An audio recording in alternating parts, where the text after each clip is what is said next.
Hi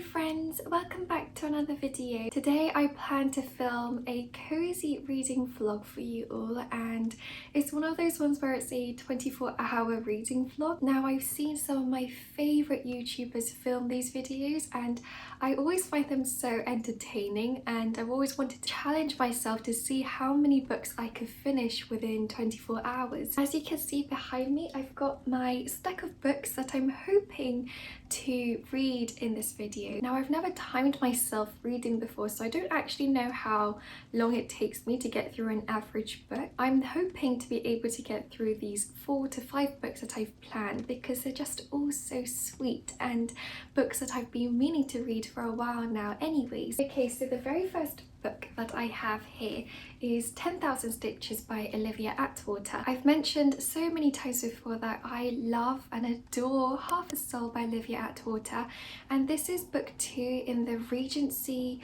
Fairy Tales series. So this book follows a completely different character called Effie, who is a housemaid, and she very rather inconveniently falls in love with a dashing gentleman called Mr. Ashbrook. The only problem is that in Regency England, Effie as a housemaid can't marry a gentleman, and so she ends up getting the help of a certain Lord Blackthorn. All that Lord Blackthorn asks for in return for his help is that Effie sew 1,000 or 10,000 stitches, onto his favourite jacket. I'm assuming that Lord Blackthorn is a fairy himself, and of course Effie knows or has heard of all the mischievous tales that getting involved with fairies might entail, but she has no other choice. She's so desperate that she ends up taking his offer.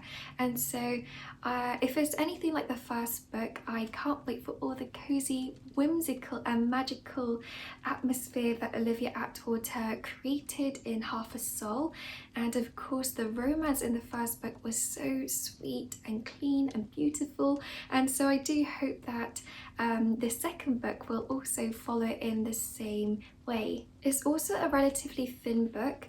It's not even 300 pages long, and so hopefully this won't take too long to finish. Next up we have the Apothecary Diaries, which is a manga volume or series that I've been really excited to start. I thought it might be a good idea to include a manga volume in this 24-hour reading vlog, so that if I want a little bit of a break from reading text, I can go through this manga volume and be enamoured by the pictures and the art as well. Hopefully the change in format might be a good way to propel me to read more in between. I don't know too much about this other than the fact that we follow a young woman called Mau Mau, and she is a lowly servant of a great palace, and she's been trained to study the art of herbal medicine all her life, I believe. She ends up attracting the attentions of Jin Shi and is promoted to a food taster of the palace instead. But apparently there's lots of potion brewing and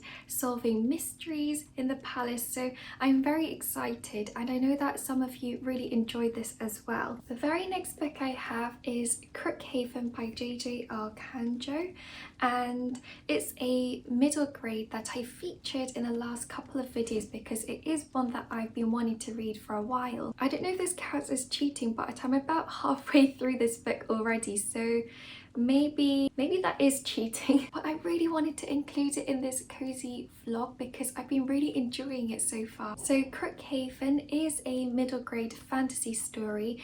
It's very magical, and it is for a middle grade audience, but as I always believe, middle grade isn't just for young children, it can be for all ages, and I always love a good middle grade book, so I had to include one on this list. The premise behind this story is that we follow a young boy called Gabriel who has to pickpocket in order to survive and to feed both himself and his beloved grandma. One day he ends up being recruited by a mysterious man who invites him to Crookhaven, which is essentially a school for crooks. It's a hidden school on an island with huge trees and forestry surrounding it, and here students are taught different lessons like forgery and deception and gymnastics. So the whole purpose behind this school is to train these children who might have natural aptitudes for thievery or hacking, and training them to use it for the greater good of society. I always love a fun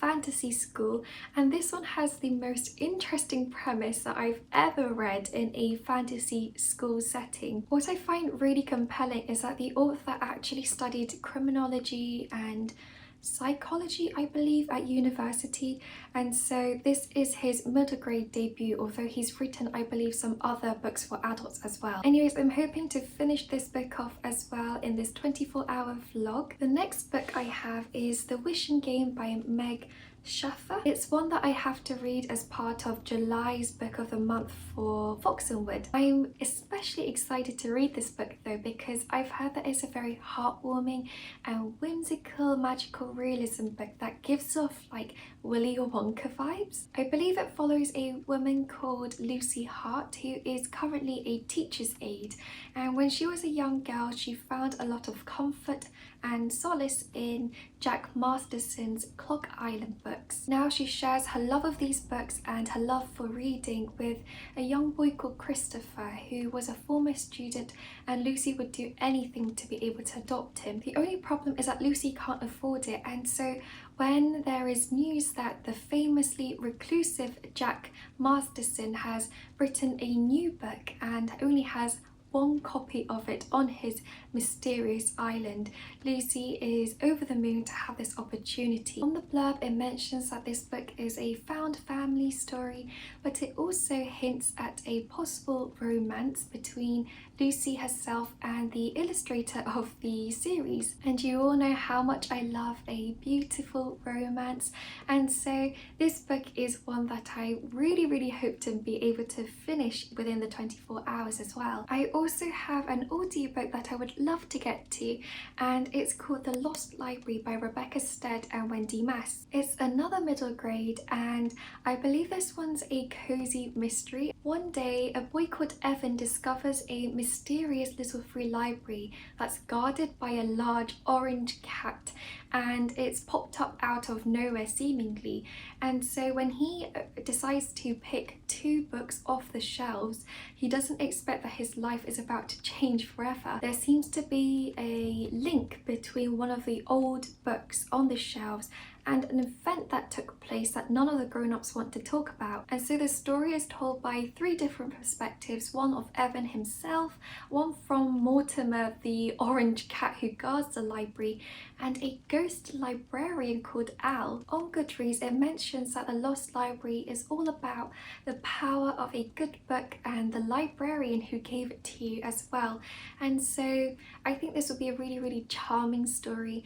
It's only 4 hours long, the audiobook, and it's supposed to have a full cast as well, which I'm really excited for. I always love a good audiobook, and I find them to be really amazing if you are doing something and you want to be able to read a book but you don't have the time necessarily to sit down with one. Hopefully within these 24 hours I'll find some way of including 4 hours of audiobook time as well. So those are the 5 books that I'm hoping to get to in this video, but before we start the timer and officially start the vlog, I would like to introduce you all to today's sponsor, Simple Retro. Of course you all know how much I love Simple Retro's clothing, and they've been such a wonderful brand to collaborate with. I'm actually wearing 2 of the pieces that they sent me, and this is the Eliana cardigan and the Melissa blouse underneath. I love how thick it is, and I love the cream colour, and I especially love, these adorable little buttons. Next up is this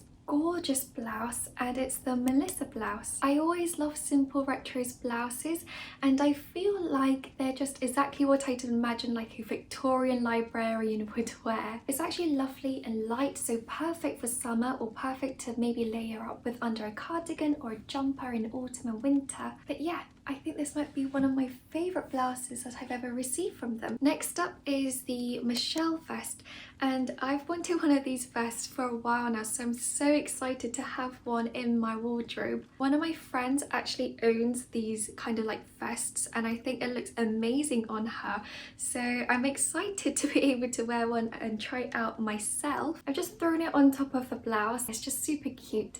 Perfect to throw on top of pieces or to wear on by itself in summer, I think, as well. I also have one last blouse to show you all, and this is the Erin blouse. Isn't it the cutest blouse ever? It almost feels like adorable little granny pajamas. It's got these adorable pink and yellow flowers that are embroidered on to the blouse itself. Simple Retro have offered 10% off if you use the code AHYA10, so do make sure to use it if you're thinking of purchasing anything. And thank you again to Simple Retro for sponsoring today's video. And now let's dive into the cozy 24-hour reading vlog.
So it's currently 11:30 in the evening, and I have started my 24-hour reading vlog, and I'm currently 55 minutes in. By the way, I'm crouching over my table right now, my standing desk, which is why I might look a bit funny. I've just managed to finish the very first book in this video, and it was the manga volume, The Apothecary Diaries. Honestly, this was really fun and light-hearted and easy to read. Here you see the beautiful Jinshi, and his identity is a bit of a mystery for now in the first volume, but he works as one of the people in the inner court of the palace and seems to have a very high position. On the other hand, we follow Mao Mao, who is our main protagonist. She was previously trained to work in an apothecary as a herbalist, and so she has exceptional skills and talents when it comes to herbs and all things potion making.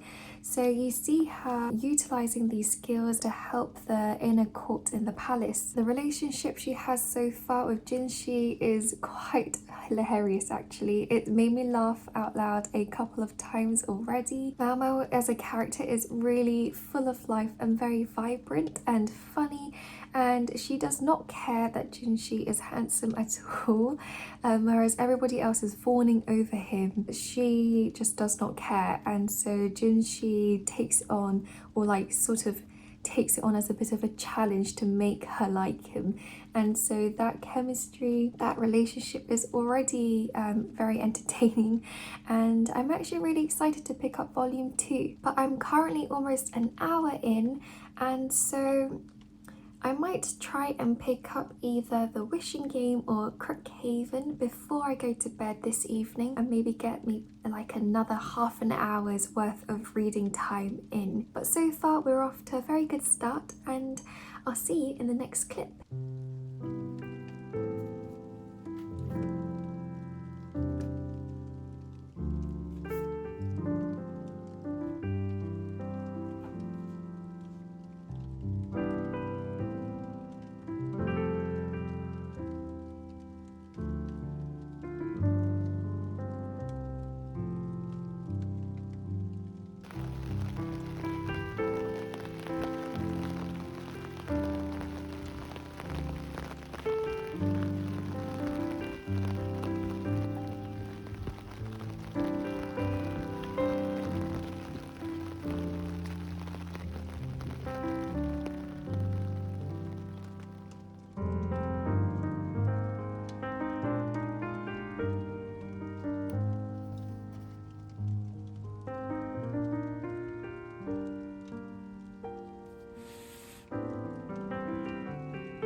friends, so I'm back for a check-in and so far I've read 3 hours and 44 minutes, so we're just like an eighth of the way in. I don't think I realised just how long 24 hours was going to be if you just dedicate it to reading solely, and so I've managed to actually finish another book. I did finish Crookhaven, although this is the one I sort of had a head start in. I forgot to preface in the intro, but I am doing the 24-hour reading challenge where you can split up the 24 hours however you'd like, as long as you get 24 hours of reading done. I think the original way of doing it is actually staying up all night to get the 24 hours done in one full day, but I need my sleep, and so I decided to do the more unconventional, slightly easier way of doing it. Anyway, so yesterday, day one, I managed to finish the Apothecary Diaries, which is up there now on the breathing rack. I know that one of you actually commented saying that you also have a similar concept where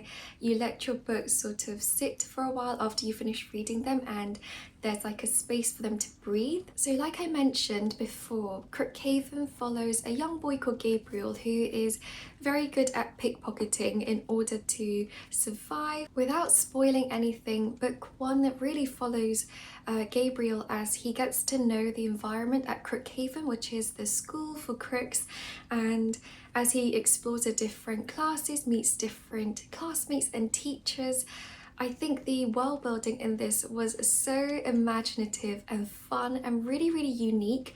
I've never expected to come across a book about a school for thieves, and so I had the best time. I love that there was an entire subject dedicated to forgery, gymnastics, what else was there? Infiltration. I think my favourite thing about this book was that you really got to dive deep into each subject. I feel like when it comes to middle grade fantasy school settings, sometimes you don't really get to spend a lot of time in the actual day-to-day learning and learning the different subjects that they're taking and all the little mundane things that go on. But that's really one of my favourite aspects about a magical school environment. I love to feel like I'm in the classroom with them, learning all these different subjects and getting a really unique world building aspect through it. So in terms of plot, not too much happened in book one of Crookhaven, although towards the end it did hint towards something a lot bigger that will probably be explored in the following books. I know that book two is currently out in Waterstones, and I'll definitely be reading book two to find out what happens. I just really loved how the school was, it felt cozy even though it's about criminal activities. I really felt like it was really cozy and warm and kind. I've given this book 4.5 stars just because I enjoyed my time with it and I couldn't fault it with anything, but I feel like giving it 5 stars means that I found a new favourite middle grade series, and I don't know if I'm ready to commit to that statement just quite yet, but perhaps with reading book 2 it might be a new favourite middle grade series. I did also make a start on The Lost Library and I am enjoying it, but I think it's reading a lot more juvenile than I expected it to. That can sometimes be the case for me with middle grade. I adore middle grade, as you all know, but sometimes if it's on the more juvenile end, it's quite difficult for me to fully be immersed into the storyline, and this book sort of feels along the lines of the lower end of middle grade fiction. So I know I'm not the intended audience for it, but I think it's still super cozy so far, and I'll update you once I finish it. Now I need to make a decision on which book I want to pick up next. So we've got 10,000 Stitches and The Wishing Game, and I don't really know which book to start off with. So behind me I've put up on the screen of my laptop a spinny countdown, a random wheel generator, and so that will help me to decide which books I'm going to read next. So I've brought up the random wheel generator. As you can see, we've got The Wishing Game and 10,000 Stitches. I'm really happy to read either of these, which is why I put it here, because I just couldn't pick between the two. I've actually been craving some sort of really sweet and romantic romance subplot in a fantasy novel novel, and I know that both of these books follow a love story as well, so hopefully I'll enjoy whichever one I pick, but here we go. Yay!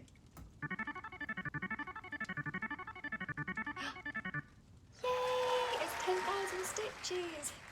Okay, so I've got my copy of 10,000 Stitches and I'm so excited to read this one. Hopefully this doesn't take too long to read, but if I do manage to finish the 2 physical books left, including this one, I might have to pick out a couple more, which I'm not complaining about. So I'm going to pop Crookhaven back on my breathing shelf and replace the other one, which was Monstrilio, and then we'll start reading 10,000 Stitches.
I'm back with another update for you all. I have officially finished 10,000 Stitches and I completed this book last night around 2 in the morning, I think, and I was just gushing over it. In my Notion library, I jotted down all the different reasons why I adored this book and felt that it was such a pure and whimsical, beautiful fantasy story. I fell in love with how tender-hearted and pure and gentle Lord Blackthorn was, and in a lot of ways he was very naive just because he's trying to assimilate himself into understanding English virtue as a fairy, and so him trying to become more accustomed with the English concepts is just really sweet and hilarious to read about. And so his personality coupled up with Effie's just really made me fall in love with the couple. I particularly loved the forest setting because Lord Blackthorn's manor is actually in the middle of a forest, and so the references to meadows filled with flowers of all sorts of colours and butterflies everywhere, traipsing through moss-covered forest floor and twinkling fireflies everywhere at night. It really was so dreamy to be able to read a book set in such a beautiful setting. I think compared to Half a Soul, this book was much more of a soothing reading experience. It felt more like a gentle balm to the soul as you're reading, and I think Half a Soul has a bit more vibrancy, a bit more energy and life to it just because of Dora and Elias's clashing personalities. And so the one thing I do wish this book had was maybe, I'm surprised I'm saying this, a bit more romance, a bit more time spent with the two main characters as they fall in love with each other. But then again, that's sort of what made this book a very comforting reading experience, and I do think that this book will definitely be one of my comfort reads for sure now. I'm just so in love with this entire series. I adore Olivia Atwater's writing. I just think she creates the most whimsical characters and settings. We're officially over a third of the way into this challenge, and I only have The Wishing Game left to read, which you can see over there in the corner. And so I'll probably be picking out a couple more books behind me on the TBR shelves so that I might have more books to read. I've been really enjoying fantasy stories as well as middle grade books right now, and so maybe I'll pick up Hedge Witch after The Wishing Game, or even Tress of the Emerald Sea. I also forgot to mention that this book was like a 5-star read for me, although Half a Soul was 5 stars and I like that just a little bit more than this book, so I guess this is more like 4.999 stars. But I'm going to have to put 10,000 Stitches on the breathing shelf now and start the timer to start a new novel.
I'm at the 10-hour mark now and I've just about finished 68 pages of this book and I'm currently on chapter 7. So far I am really enjoying this book actually.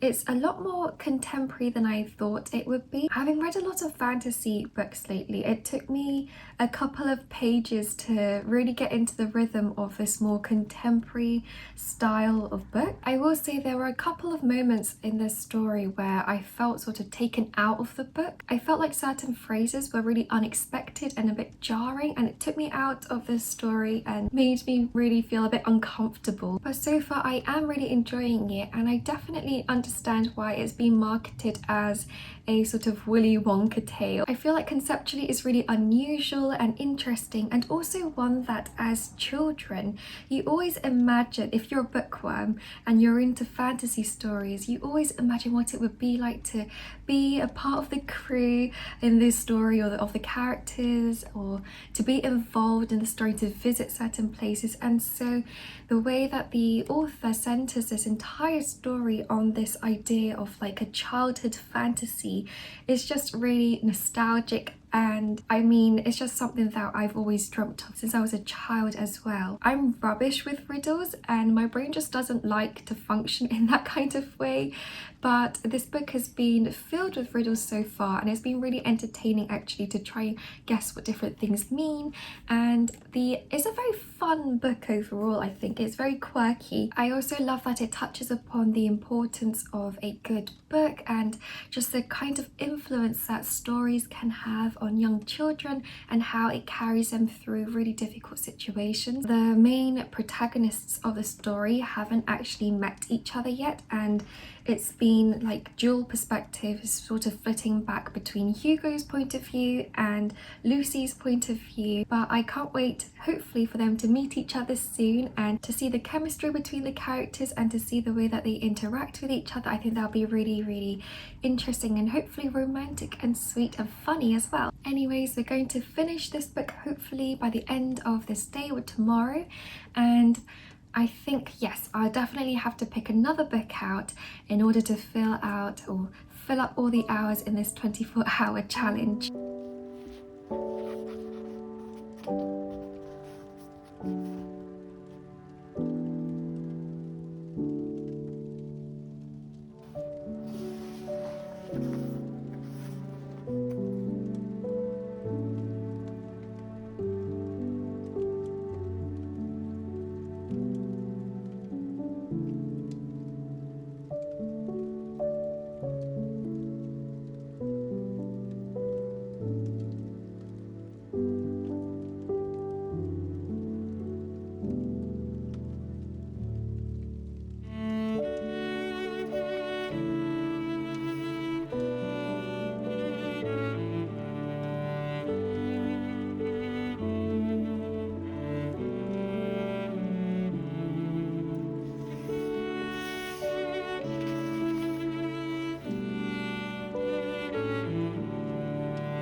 I just finished reading The Wishing Game and I actually really thoroughly enjoyed it. I felt that this book had a very particular charm that I haven't really come across in other books, or perhaps A Delegate Dream Department Store. That one is also very light and sort of speculative fiction.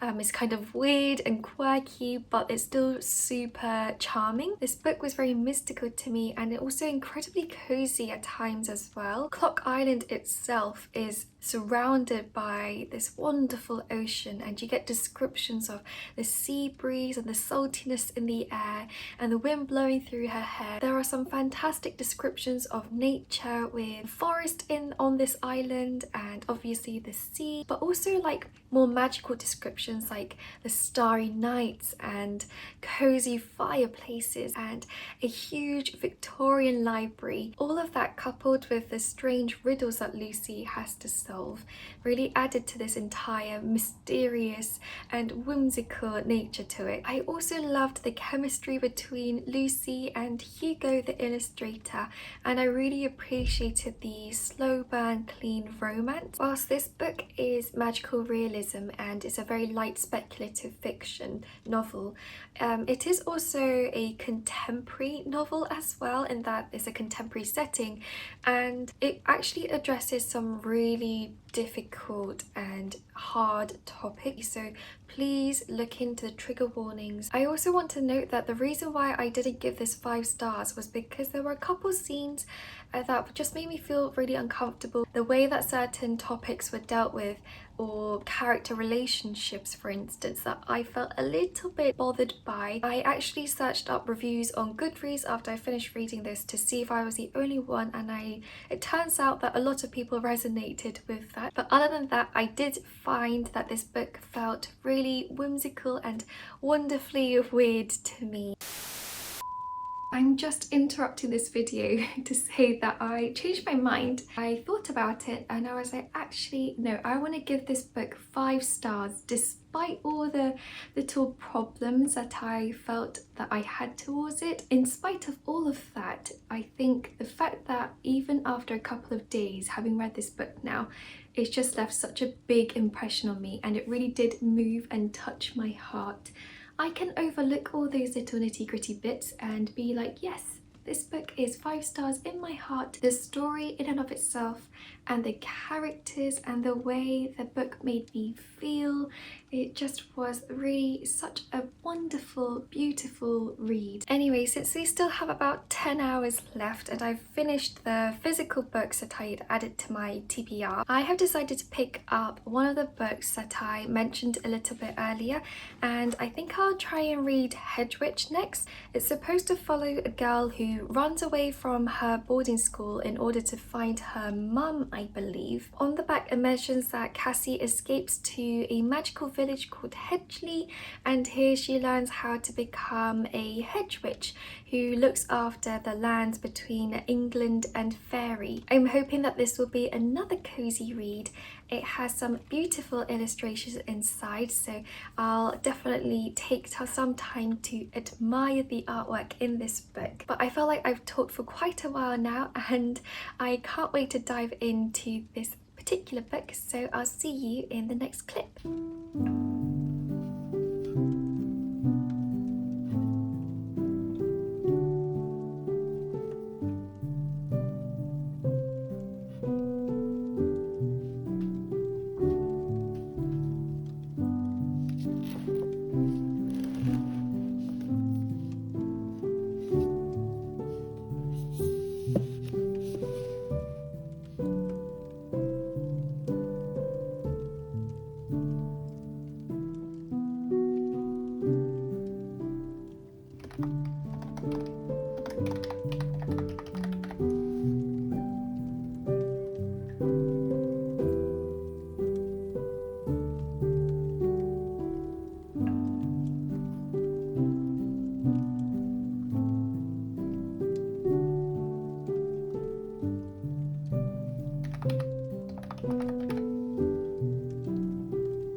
So I just finished reading Hedge Witch and I'm 19 hours into the challenge. I ended up giving this book 4 stars because there were so many aspects of the book that I really truly enjoyed, like the fact that it's set in a rural English countryside village that was so cozy. And I also loved the magical elements in the book. I felt that it was really enjoyable, like all the different cozy tasks that Cassie had to undertake as part of being in the coven, such as brewing potions, foraging mushrooms, which was my personal favourite task, and learning how to recognise and write runes. There were some incredible descriptions of food and it added to the warmth of the book. And of course I also enjoyed the beautiful descriptions of wildflowers and rushing rivers and mysterious dark forests.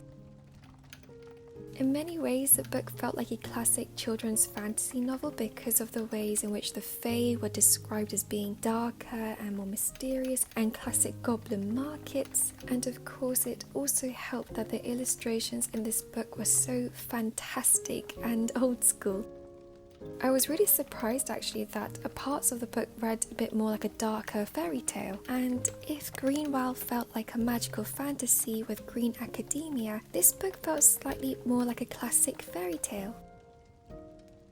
Whilst I did love this book enough to give it 4 stars, I think it felt a little bit too long in terms of the adventure. I didn't really fully connect and adore any of the characters, even though there were some really fun characters like Cassie's familiar Montague, who's a talking cat.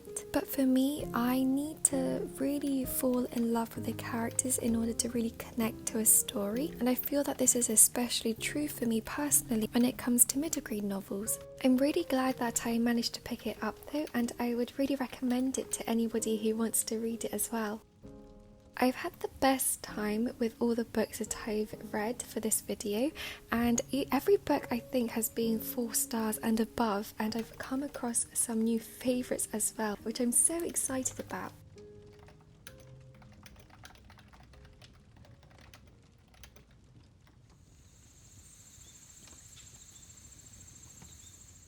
I think I have time to maybe pick up just one more book before the end of the video, and so I'm debating now between picking up more cozy fantasies or slightly more maybe more non-fiction, like All Creatures Great and Small. This is a book that I've been wanting to pick up for a while now, and it's supposed to take place in the English countryside, and I've never read it or watched a TV adaptation for it, so this is a possible contender. I'm also thinking of perhaps Spin the Dawn, because this is a fantasy with Taylor magic in it. This is a YA fantasy by Elizabeth Lim, and I actually really enjoyed Six Crimson Cranes by her. Perhaps this is another contender. I was also in the mood to perhaps pick up The Ocean at the End of the Lane by Neil Gaiman. I know it's more horror-esque, and it also has that magical realism fantasy aspect to it as well, which is something that I've been really craving, so I'm not sure what to pick. I've also wanted to pick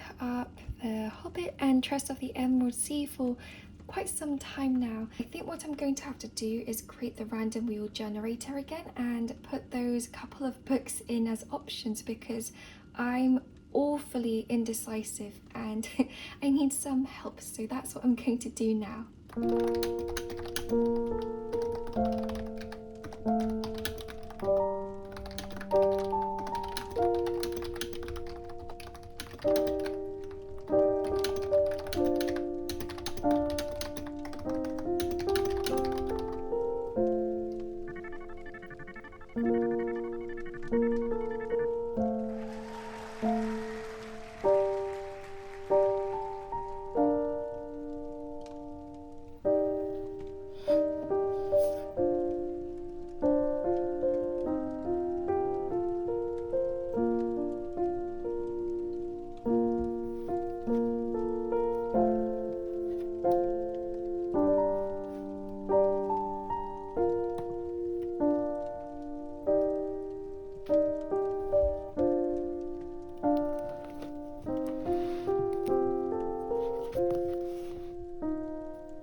I've officially completed the challenge and I've finished Spin the Dawn as well. This book follows a girl called Maya who really wants to be the imperial tailor, which is like the highest position a tailor could possibly be in this kingdom. Unfortunately, as a girl, Maya can only hope to marry well, and she isn't allowed to become a tailor because the position of the imperial tailor is reserved for men only. But one day when she receives an invitation, or technically her father, the great tailor, receives an invitation to apply and be a part of this competition that the emperor is hosting in order to find his new tailor, Maya ends up disguising herself as one of her older brothers and ends up entering the competition. I ended up giving this book about 3.5 stars, and I actually want to mention that Hedge Witch, which I finished yesterday, I ended up giving that, or changing my rating to 3.5 stars as well from initially 4 stars. That's not to say that I didn't enjoy Spin the Dawn though. I actually really liked the fantasy retelling aspect, especially the Asian mythological elements scattered throughout it. The historical setting also made it feel like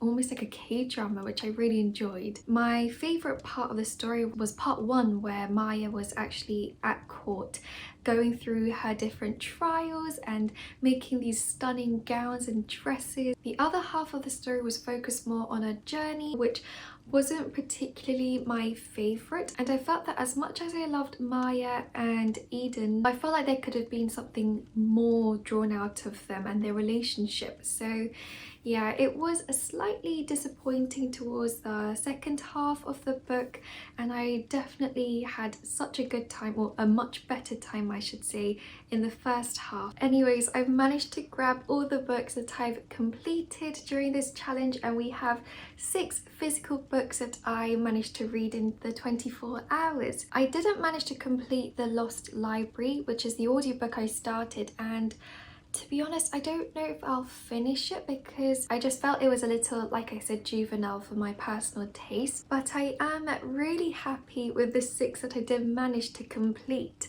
One that probably left the biggest impression on me was The Wishing Game, but the one that I felt like I was most content throughout the whole reading experience was probably 10,000 Stitches. If you can't tell already, I think I'm just really happy that I've found a couple new favourites through this challenge, and it was so lovely to be able to spend or dedicate 24 hours, even if it was split into multiple days, to just read and spend time falling in love with new characters and settings and magical environments. Anyways, I'm so grateful if you're still here watching the end of this video, and thank you all so much for all the support that you've shown me. I am sorry that I haven't been able to post as consistently as I would like to. I'm currently in the middle of helping my fiance move out. We're getting married this September, so there's been a lot of planning, as well as just my full-time job as a children's book illustrator. I'm so thankful for all of your love and your support and patience as I get these videos out to you. Also, a final thank you to Simple Retro for sponsoring today's video, and I'll see you all friends in the next video.